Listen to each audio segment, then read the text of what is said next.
Bismillahirrahmanirrahim. Assalamualaikum warahmatullahi wabarakatuh.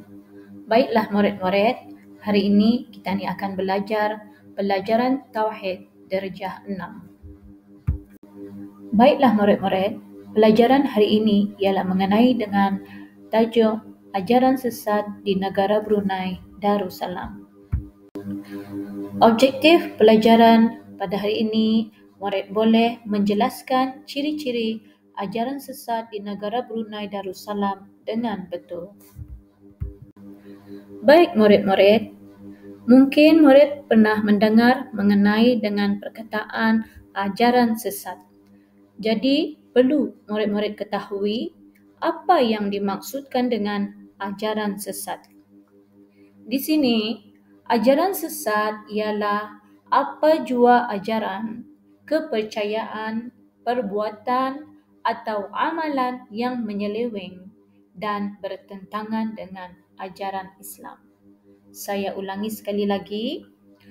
Ajaran sesat ialah apa jua ajaran, kepercayaan, perbuatan atau amalan yang menyeleweng dan bertentangan dengan ajaran Islam. Sekarang masuk kita ni kepada ciri-ciri ajaran sesat. Maksud ciri-ciri ajaran sesat ialah apakah yang dikatakan sebagai ajaran sesat, macam mana asal usul dan macam mana ianya dikatakan sebagai ajaran sesat.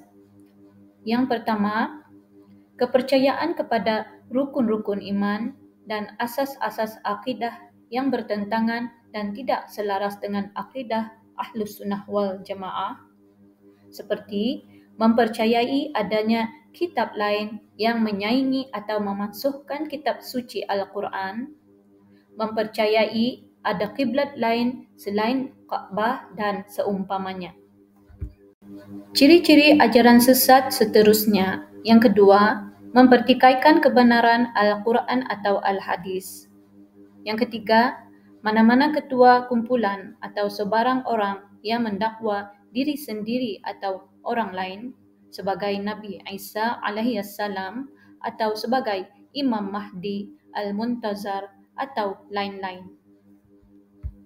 Seterusnya, ciri-ciri ajaran sesat yang keempat iaitu kepercayaan kepada penyatuan beberapa agama terbesar di dunia sebagai agama yang sepatutnya menjadi anutan kepada umat manusia.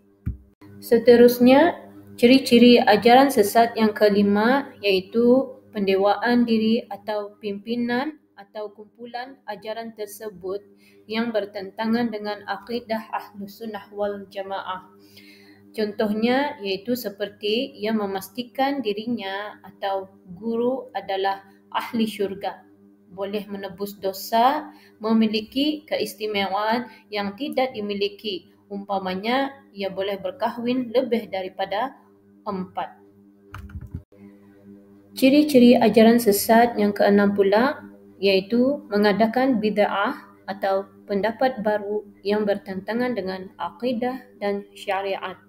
Iaitu contohnya seperti menghapuskan kewajipan berjihad, sembahyang Jumaat, puasa bulan Ramadan, menunaikan fardu haji ke Mekah dan seumpamanya.